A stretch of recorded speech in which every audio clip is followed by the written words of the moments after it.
مش في ايه؟ لا حول الله يا رب، هو مفيش رحمه؟ هي الناس خلاص جرالها ايه؟ فعلا بيشوف بلوة غيره وتهون عليه بلوته.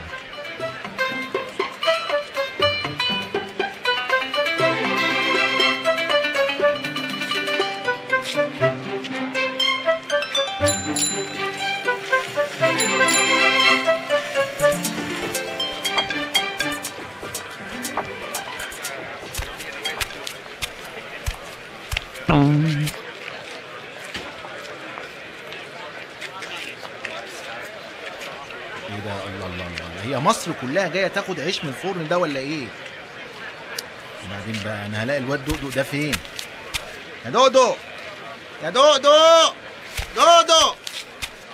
اقف في الطابور يا حبيبي، ولا احنا مش عاجبينك؟ انت ما عندكش دم؟ انت مش شايف الطابور؟ انا هنا من صباحيه ربنا، وانت عايز تاخد كده على الجاهز؟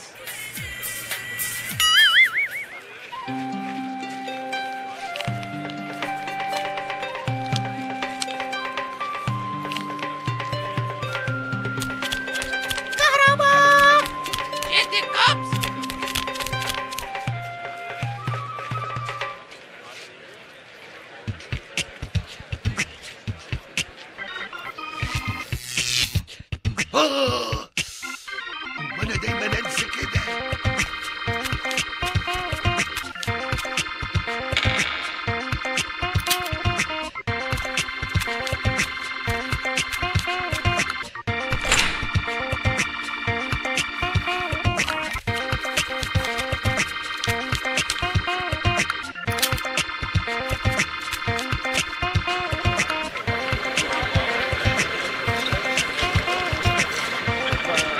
معاك فكة 50 يا اسطى؟ ما كنتش قعدت في البلد. مفيش جواز. كلام اهدي. بقول مفيش جواز، وابو ده مش ابني. مش ابنك؟ امال ابن مين؟ احمد هو اللي ابني. خد يا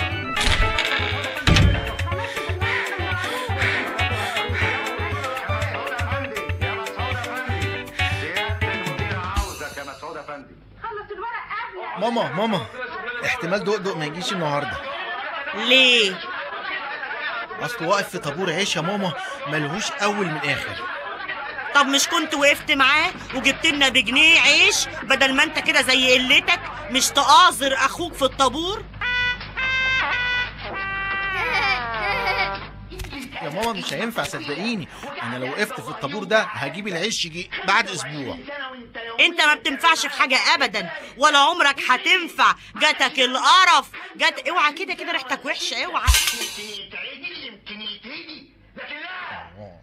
فعلا مفعول الاخلاق خلص خلاص.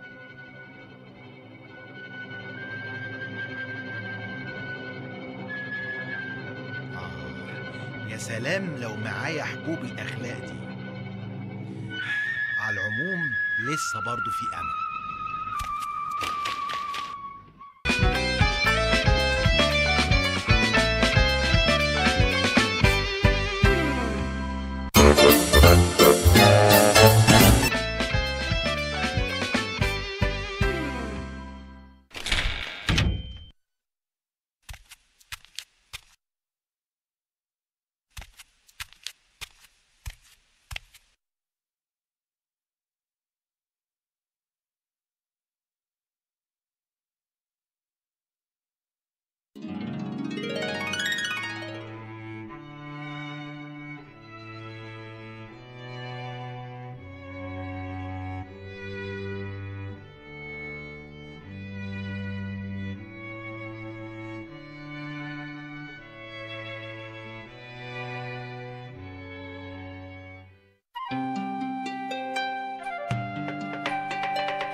الإنسان ليس جسما ماديا فقط، بل عبارة عن ذبذبات تكون خواص وصفات الإنسان من الداخل.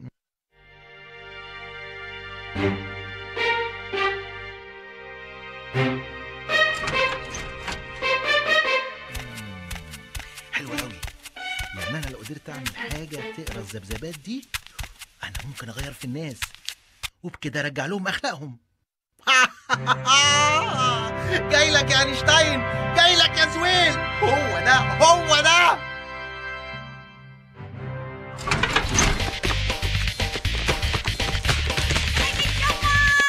جبت العيش جبت العيش. ايوه يا دكتور جبت العيش.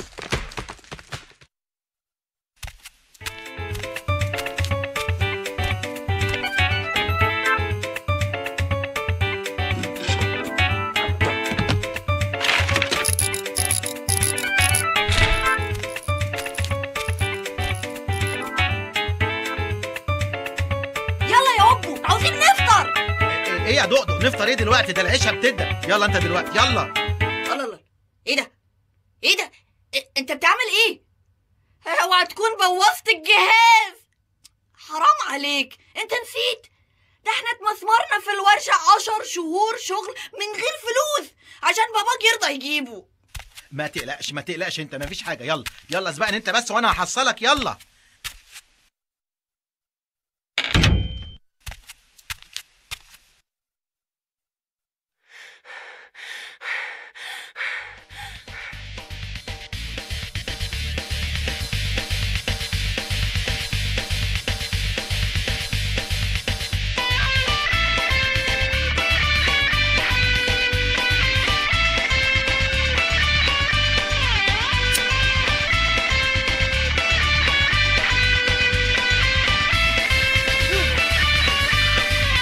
هو ده